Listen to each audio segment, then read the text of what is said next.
Barter system में future payment possible नहीं है, ये हम लोग पढ़ रहे थे। और बच्चों रीजन क्या है कि भैया जिस चीज का आप वादा कर रहे हो, चलो पैसे का वादा करते हो, पैसे का तो फॉर्म बना रहता है। आप 100 रुपए की पत्ती दिखा के सामने वाले को अगर बोलते हो कि ये मैं आपको दे दूंगा 15 दिन बाद या 20 दिन बाद, सामने वाला मान जाएगा, ठीक है। लेकिन आप 1 लीटर दूध अगर दिखा के सामने वाले को बोलते हो यही दूध मैं तेरे को दूंगा 15 दिन बाद, तब तक मैं डिफ्रीज करके रखूंगा इसको, बिल्कुल एकदम फ्रीज में, क्या सामने वाला मानेगा? नहीं मानेगा। क्योंकि आप जब उसको पेमेंट करोगे तो उसकी क्वालिटी बदल चुकी होगी, और एग्जैक्टली आप सेम क्वालिटी का गुड्स नहीं कर सकते हो पेमेंट, ठीक है। तो याद रखना, फ्यूचर पेमेंट पॉसिबल नहीं है। इसका पहला रीजन क्या है कि आप एग्जैक्टली सेम क्वालिटी का गुड्स नहीं पे कर सकते, number 1। Number 2, there may be conflicts regarding which specific commodity is to be used for repayment. अरे भैया, आप कुछ खरीदने जा रहे हो और सामने वाले को आप मनाने की कोशिश कर रहे हो, मेरे पास तो 1 लीटर दूध है, प्लीज मान जाओ ना, आप 15 दिन बाद ले लेना ना इसको, प्लीज आप मेरे को 1 kg राइस दे दो, बदले में 1 लीटर मिल्क मेरे से ले लेना, अभी नहीं दूंगा, ले लेना। सामने वाले को जबरदस्ती पैर पकड़ रहे हो, उसको पीछे पड़ रहे हो उसके, लेकिन क्या वो मानेगा? क्या जरूरी है कि वो मान जाए? नहीं। हो सकता है कि आप जो देना चाहते हो सामने वाला लेना चाहता ही नहीं हो, तो फ्यूचर पेमेंट क्यों होगा भाई, है ना। तो फ्यूचर पेमेंट बार्टर में बड़ा मुश्किल है, मनी के जरिए बहुत पॉसिबल है।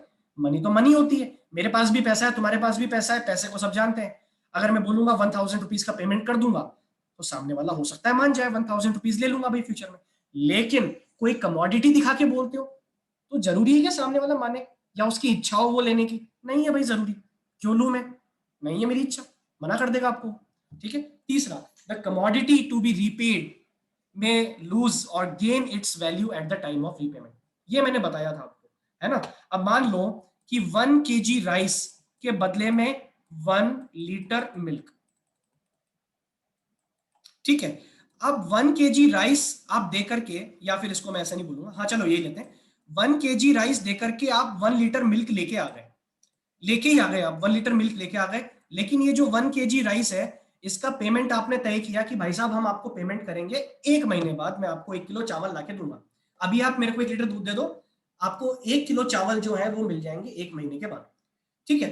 अब क्या हुआ, ओवर द पीरियड जो प्राइस थी, चावल की जो प्राइस थी वो इंक्रीज हो गई।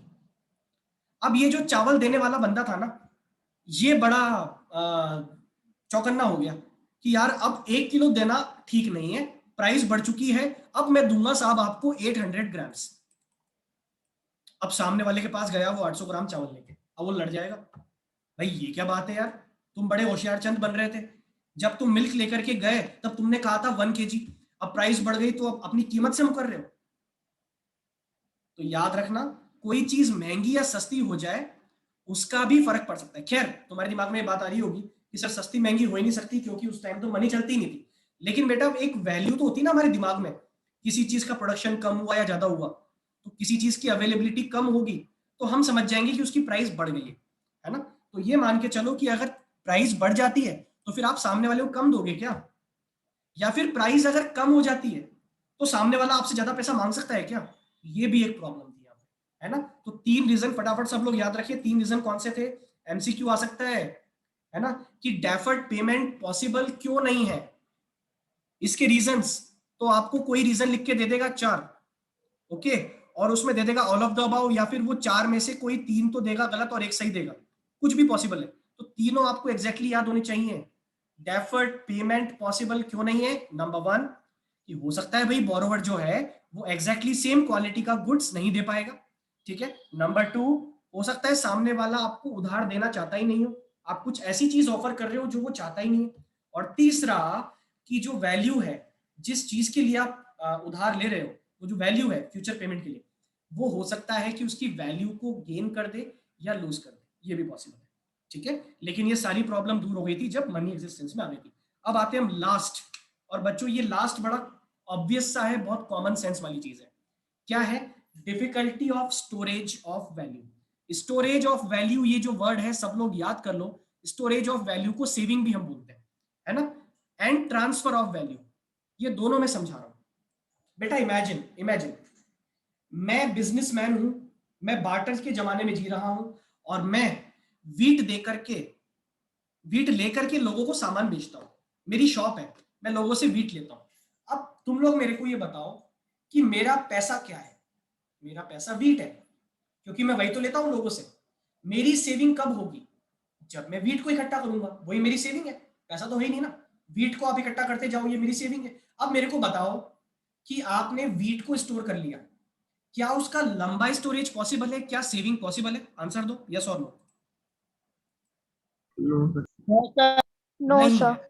अरे 1 महीना रख लोगे, नो 1.5 महीना, सर। 2 महीना, अरे 1 साल रख लोगे, वीट को कितना रखोगे? खराब हो जाएगा वो, है ना। तो सेविंग लिटरली पॉसिबल नहीं है, लिटरली पॉसिबल नहीं है। बार्टर सिस्टम में सेविंग पॉसिबल नहीं है। अच्छा, ट्रांसफर ऑफ वैल्यू। अच्छा, मैं तो भाई साहब वीट इकट्ठा करता हूं, ठीक है। अभी मैं घूमने जा रहा हूं, है ना, मैं दूसरे स्टेट में जा रहा हूं घूमने फिरने, पैसा तो होता नहीं है हमारे पास।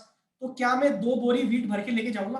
बोले जहां जहां पेमेंट करना होगा ना, वहां पे मैं क्या दूंगा भाई? वीट निकाल निकाल के दूंगा, तोल तोल के, है ना। जैसे एक सॉफ्टी मेरे को खानी है, एक आइसक्रीम खानी है, बटर स्कॉच दे दो भाई साहब, है ना। वो मांग रहा है बदले में, बोले अभी बोरी रखी होटल में, बोरी में से गेहूं निकाल के लाता हूँ, कितने चाहिए? बोले 1 किलो चाहिए। तो 1 किलो गेहूं निकाल के लाए, होटल भाग के गए और बोरी में से 1 किलो गेहूं निकाल के लाए, ये लो लाओ सॉफ्टी दो। ऐसा पॉसिबल है क्या? आपका फ्रेंड गया कहीं बाहर और आपके फ्रेंड ने कहा कि यार मेरे पास पैसे खत्म हो गए, मतलब मेरे पास कुछ है नहीं, प्लीज कुछ भिजवा दो ताकि मैं अपने ट्रांजेक्शन कर पाऊं। तो क्या आप अपने फ्रेंड्स के पास गेहूं भिजवाओगे कि भेज दो भाई 2 बोरी इसके लिए, काम चल जाएगा इसका वहां पे? क्या ऐसी सेविंग का ट्रांसफर भी पॉसिबल है क्या? आपने बचाया, क्या ऐसी बचाई हुई चीज का ट्रांसफर पॉसिबल है क्या? इधर से उधर मूव कर सकते हो क्या? बताओ मेरे को, यस और नो। No sir. नहीं कर नो सकते, सर। ऑब्वियसली नहीं कर सकते, है ना। पढ़ के देखो एक बार, बात समझ में आ जाएगी। In the CC economy saving is possible only by way of storage of goods. भाई सेविंग का मतलब यहाँ पे गुड्स का स्टोरेज है, because of following reason. Most of the goods do not possess durability. ज्यादातर गुड्स जो होते हैं जैसे व्हीट, राइस, वेजिटेबल्स, इनमें ड्यूरेबिलिटी नहीं होती बच्चों, ये खराब हो जाते हैं। There quality deteriorates sir with passage CC of का time। मीनिंग क्या? क्या हुआ बेटा?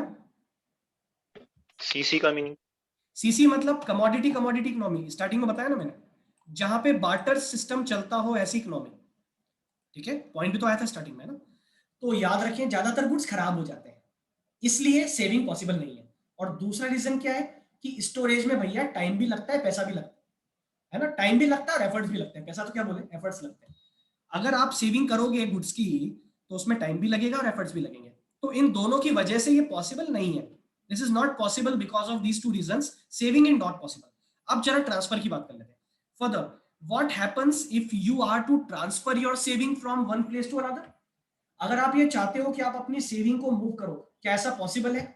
नहीं है। Obviously you have to transfer goods, which again is a difficult task and very expensive. Okay, अगर आप ट्रांसफर करोगे अपनी सेविंग को, हमारे पास 1 टन गेहूं इकट्ठा हो गया भाई, बेच बेच के इकट्ठा कर लिया, अब क्या अचार डालोगे क्या उसका? क्या करोगे उसका? और अगर आप उसको मूव करना चाहोगे तो कैसे मूव करोगे? कितनी बैलगाड़ियां लग जाएगी, पुराने जमाने की बात कर रहा हूं। तो याद रखें, बार्टर सिस्टम में सेविंग भी पॉसिबल नहीं है और ट्रांसफर ऑफ वैल्यू पॉसिबल तो है लेकिन रिलेटिबल नहीं है, पॉसिबल नहीं है। अच्छे से देखा जाए तो एक ड्यूरेबिलिटी नहीं होती, प्लस साथ में एफर्ट्स बहुत लगते हैं, इसलिए सेविंग पॉसिबल नहीं है। और ट्रांसफर पॉसिबल क्यों नहीं है? क्योंकि ये बहुत डिफिकल्ट है और बहुत एक्सपेंसिव है, एक जगह से दूसरी जगह गुड्स को मूव करना। ठीक है, ये 4 रीजन हो गए बच्चों। लास्ट टाइम मैं बोल रहा हूं, चारों रीजन अच्छे से याद होने चाहिए। पहला क्या था, बोलो? Lack of double coincidence of वन। ठीक है, राइटिंग जैसे यारी समझ जाओ। दूसरा क्या था? Lack of value of measure. ठीक है, चीजों की कीमतें हमें नहीं पता ना। ठीक है, तीसरा, तीसरा क्या था बच्चों? Sir future payment, lack of future future payment, payment. Deferred payment, है ना। लैक ऑफ फ्यूचर पेमेंट या फिर future payment is not possible, है ना। Future payment is not possible. और फोर्थ हमने पढ़ा difficulty of saving and transfer, या फिर इसको बोलो difficulty of storage of value and transfer of value. ये हमारा बार्टर सिस्टम होता है फिनिश। ठीक है, ये 4 रीजन है, यहां तक के नोट्स में सेंड कर रहा हूं। और प्लस साथ में सुन लो सब लोग ध्यान से, फिनिश कर रहा हूं क्लास में। प्लस साथ में मैं आप लोगों को अगला टॉपिक भी भेज रहा हूं बच्चों, that is functions of money. और इसकी थोड़ी थोड़ी डिटेल, ये सब हम पढ़ चुके हैं, अभी कोई नई चीज नहीं है। तो इसको रीड करना और नोट भी कर लेना। ठीक है, कल से हम आएंगे supply of money, very very very important topic, okay. और हाँ बच्चों, कल मैं क्लास नहीं रख रहा हूं क्योंकि मुझे थोड़ा काम है। अब डायरेक्टली अपनी क्लास मंडे को होगी, ठीक है। किसी को कोई प्रॉब्लम? No sir. ठीक है, आप लोग भी रेस्ट करो। No, पिछले sir. 2-3 संडे से अपन क्लास ले ही रहे हैं, है ना, रेगुलर क्लास हो रही है। तो अब हम मिलेंगे डायरेक्ट मंडे को। वर्क कंप्लीट करें और मुझे सेंड करें यहाँ तक का, ठीक है। चलिए क्लास स्टार्ट होगी बच्चों, जाओ।